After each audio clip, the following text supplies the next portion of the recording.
Glory to your name, Lord Jesus. We are so grateful to be in your presence today, Lord. Thank you so much. We welcome you to this special edition of Praise Through. And we want to celebrate all our viewers. Thank you so much for being there. We thank you for your time. Thank you for your comments, for your encouragement, for your calls, for your messages, for your shares. The good God that you are serving through us, we surely bless you in Jesus' name. And we pray that in this season, you shall surely praise through in Jesus' name. As you are praising God, you shall also break through in the name of Jesus. Amen. Today we want you to help us invite everybody. It is time for praise through. Father, we are so happy to be in your presence. We worship your name. We glorify you. We say, Abba, Father, we love you. Ẹgbẹ̀rún wa ò lè tó láti dúpẹ́. Ẹgbẹ̀rún ahọ́n wa ò lè tó láíláí. Torí pé ẹ dára. Torí pé ẹ tóbi. Torí pé alágbára ni yín. Father, we worship you. Ó lọ́pẹ́ láti gbà lọ́wọ́ mi. Ó lọ́pẹ́ láti gbà lọ́wọ́ mi. Jehovah lọ́pẹ́ láti gbà lọ́wọ́ mi. Ó lọ́pẹ́ láti gbà lọ́wọ́ mi. Àánú ńlá ló fi gbé mi lékè. Ó lọ́pẹ́ láti gbà lọ́wọ́ mi. Oore ọ̀fẹ́ ńlá ni bàbá fi gbé mi lékè. Ó lọ́pẹ́ láti gbà lọ́wọ́ mi.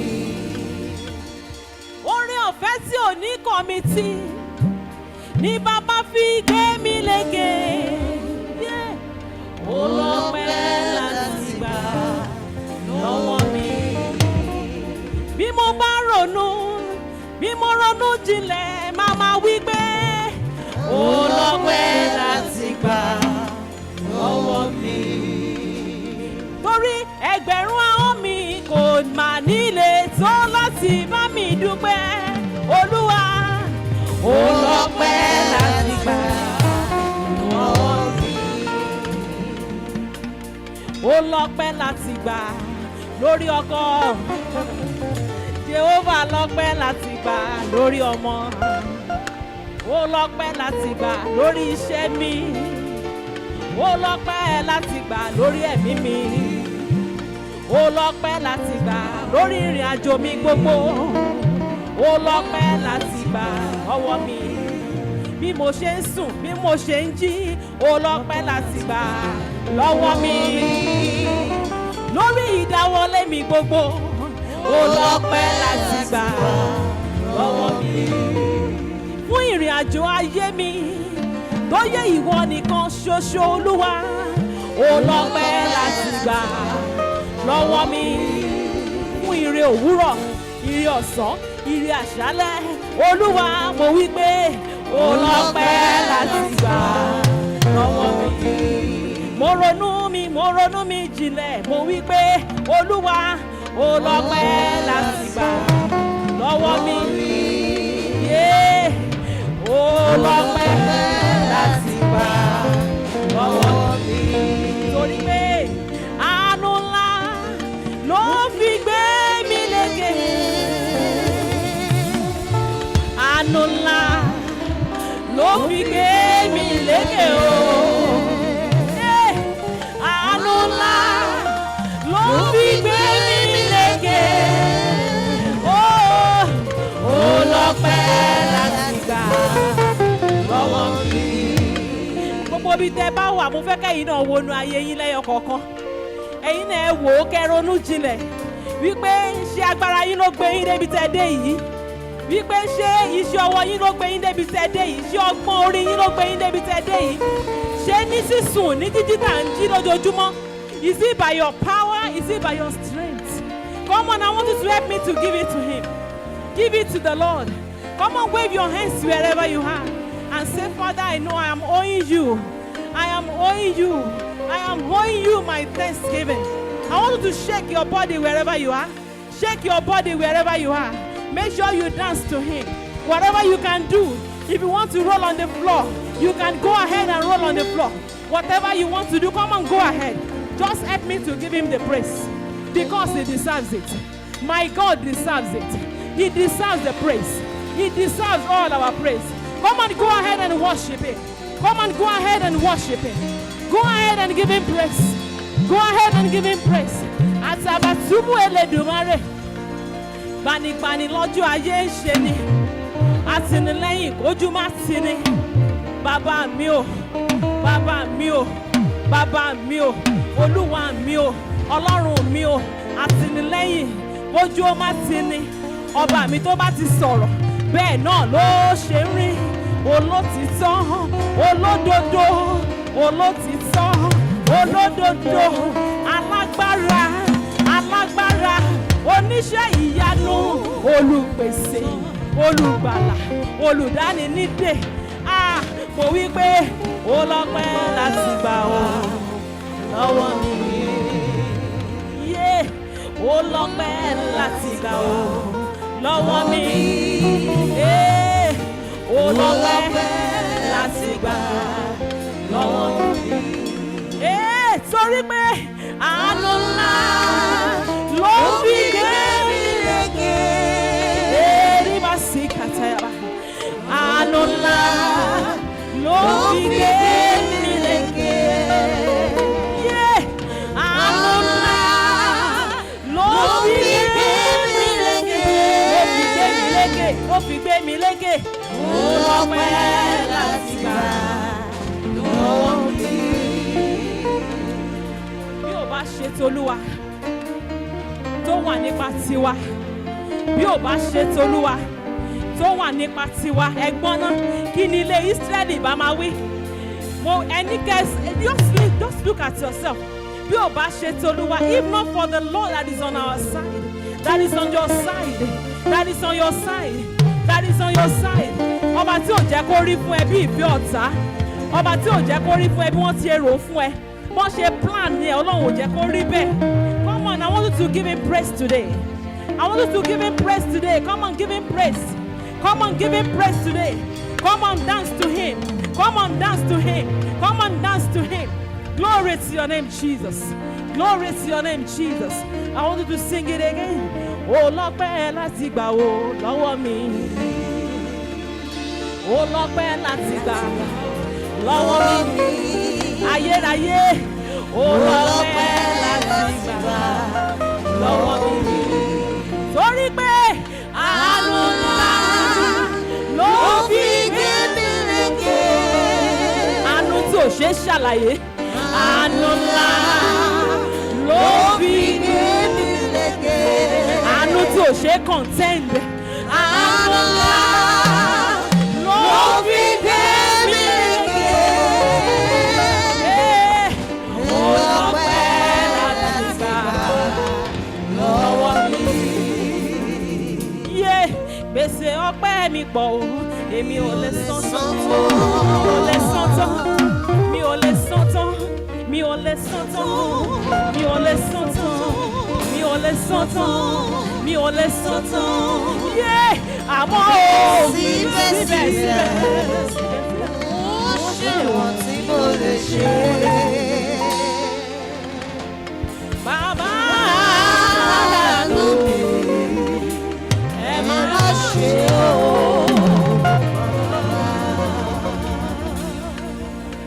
Let's just round this session off by saying to him, Father, ó lọ́pẹ́ láti gbà ọ́ lọ́wọ́ mi. Say it again. Ó lọ́pẹ́ láti gbà lọ́wọ́ mi. Ó lọ́pẹ́ láti gbà lọ́wọ́ mi. Ó lọ́pẹ́ láti gbà lọ́wọ́ mi.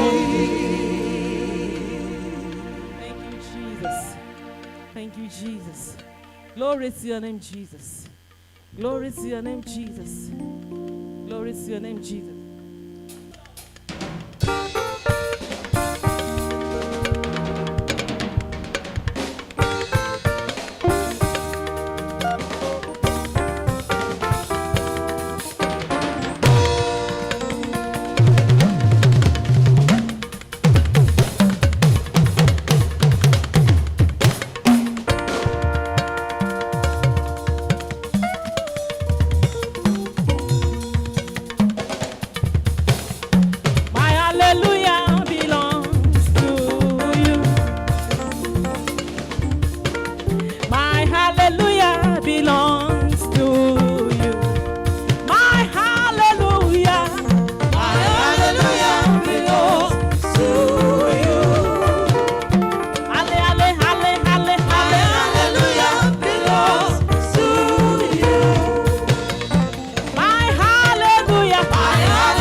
èmi yóò máa kọ kìkì rẹ o alágbára èmi yóò máa kọ kìkì rẹ o alágbára pẹ̀lú ohun gbogbo tí mo ní ohun gbogbo tí mo jẹ èmi yóò fi kọ kìkì rẹ o alágbára.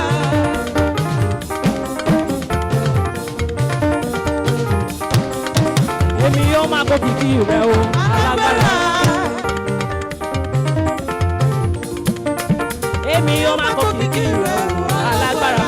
Pẹ̀lú ohun gbogbo tí mo ní, ohun gbogbo tí mo jẹ́, èmi yóò fi kó kìkì rẹ o alágbára.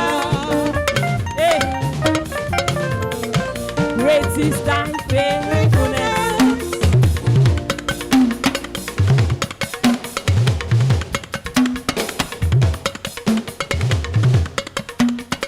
Oh Lord, my Father. I hope you are dancing where you are.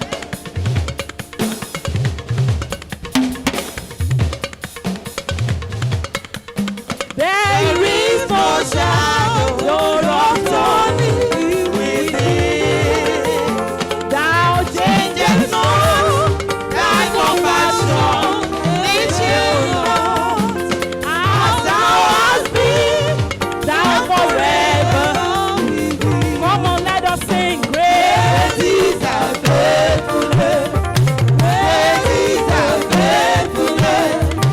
Morning by morning, new mercies I see. Your mercies I see. All I have needed, has provided. Great is thy faithfulness, Lord, unto me. Wherever you are, come on. Let's give it to the Lord. Let's give it to the Lord. Hallelujah.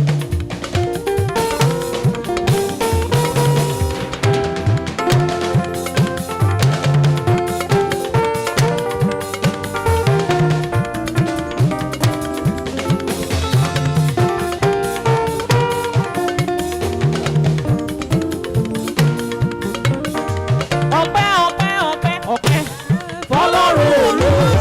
Ọ̀rẹ́ mi ò rí bí ọ̀tá ṣe fẹ́ kó rí. Ọpẹ́ Ọlọ́run òru. Ọpẹ́ o. Ayé mi ò rí bí ọ̀tá ṣe fẹ́ kó rí. Ọpẹ́ ọpẹ́ o. Ọpẹ́ Ọlọ́run òru. Ọpẹ́. Ayé mi ò rí bí ọ̀tá ṣe fẹ́ kó rí. Ọpẹ́ ọpẹ́ ọpẹ́. Ọpẹ́ Ọlọ́run òru. Ayé mi ò rí bí ọ̀tá ṣe fẹ́ kó rí. Ọpẹ́ o fẹ́lẹ́dà mi, ayé mi ò rí bí ọ̀tá ṣe fẹ́. Ọpẹ́ ọpẹ́ ọpẹ́. Ọlọ́run ògo, ayé mi ò rí bí ọ̀tá ṣe fẹ́ kó rí. Ọpẹ́ fẹ́lẹ́dà mi o, ọ̀rọ̀ mi ò rí bí ọ̀tá ṣe fẹ́ orí. Ọpẹ́ Ọlọ́run ògo, ayé mi ò rí bí ọ̀tá ṣe fẹ́ kó rí. You are the reason why I lift my head.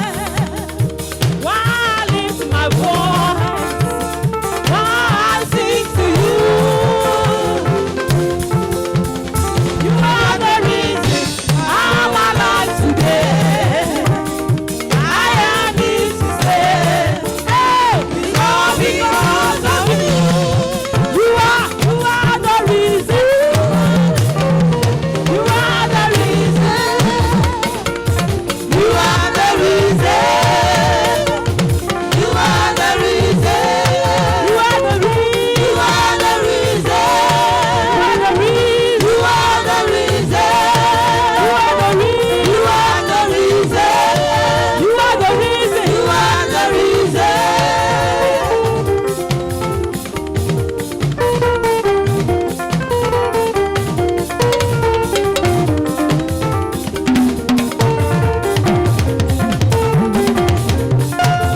àdìmúlà mi o ayérayé ẹ ṣé ayérayé ẹ ṣé o ayérayé ẹ ṣé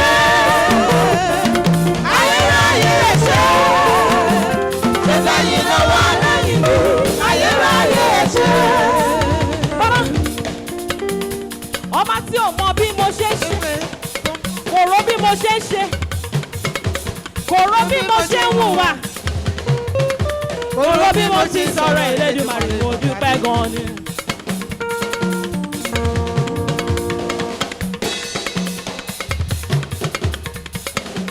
ṣe bó ń lọ́gbọ́n àdúrà o nígbà tí ọ̀rọ̀ bẹ́ẹ̀ dojú rú yé o ṣe ó Jésù mi orí tó ṣe o ìyanu ló jẹ́ ọwọ́ Olúwa ó ṣiṣẹ́ agbára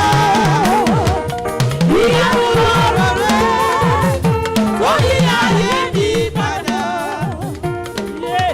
orísun iye orísun ìkìlẹ̀ ọwọ́ Olúwa ọwọ́ Olúwa ó ṣiṣẹ́ agbára ọwọ́ Olúwa ọwọ́ Olúwa ó ṣiṣẹ́ agbára ìyanu lọ́rọ̀ rẹ̀ ìyanu ó yìí yí ayé ní padà olórúkọ ńlá ńlá ńlá orísun iye orísun yìí orísun ìkìlẹ̀ ọwọ́ Olúwa ó ṣiṣẹ́ agbára ọwọ́ Olúwa ọwọ́ Olúwa ọwọ́ ńlá ó ńlá ṣiṣẹ́ agbára ìyanu lọ́rọ̀ rẹ̀ ìyanu ó ìyanu yí ayé ní padà ó yí ayé mi padà orísun iye orísun yìí orísun ìkìlẹ̀ tí kò lè gbẹ̀ láyé. ọwọ́ Olúwa ó ṣiṣẹ́ agbára. Yé, oore rẹ̀ yìí pọ̀.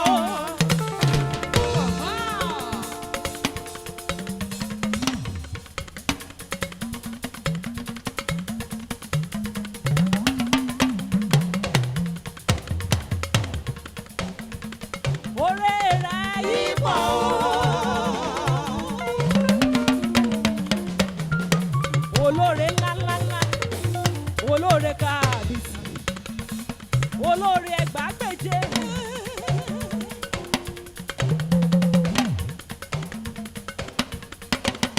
Alágbádá iná o, arúgbó ọjọ́ o.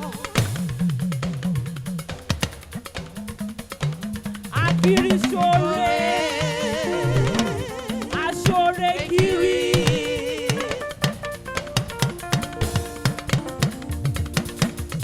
Ọwọ́ ńlá, ọwọ́ ńlá, ọwọ́ tó fagigé dáríjà. Oore rẹ̀ yìí pọ̀.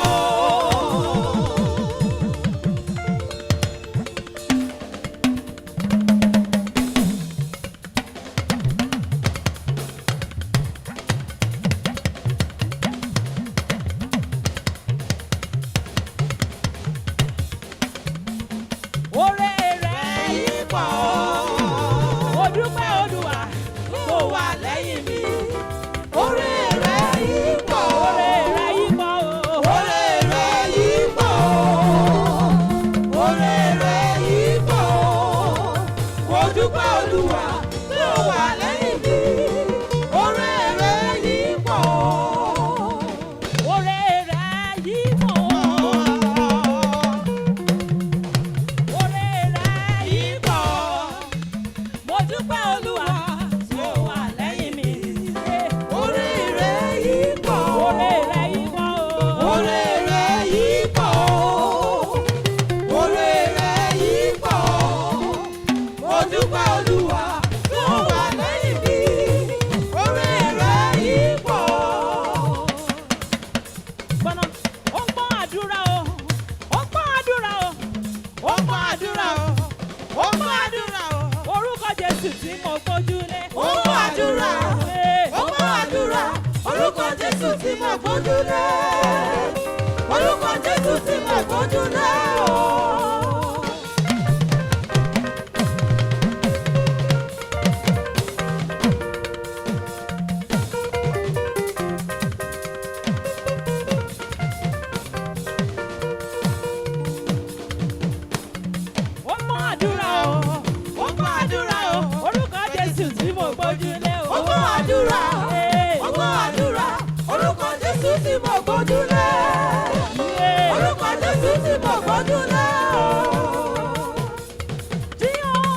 You are the most high. Jehovah. You are the most high God. Jehovah. You are the most high. Jehovah. You are the most high God. You are the most high. You are the most high. You are the most You high. are the most high God. You are the most high. You are the most high. You are the most You high. are the most high God. Come on, wave your hands to You him. are the most high. Come on, give him praise. You are the most high God. You Jehovah. are the most high. Jehovah. You are the most high God. Thank you so much, all our viewers. We thank you for watching Praise Through today. We pray that the Lord will accept our thanks and praise in Jesus' name. I pray for you in the name of Jesus. In the journey of this week, the Lord shall go before you. The Lord shall make every crooked way straight. In the name of Jesus, whatever you lay your hands this week shall prosper. You will not labor loss this week. Come and say amen. You will not labor loss this week. As you are watching this video, don't forget to share. Pass it to others. Let them also enjoy what you are enjoying. And until next week, Sunday, 7 o'clock by God's grace, the Lord will keep you. The Lord will bless you. In the name of Jesus. Keep on rejoicing. Jehovah, you are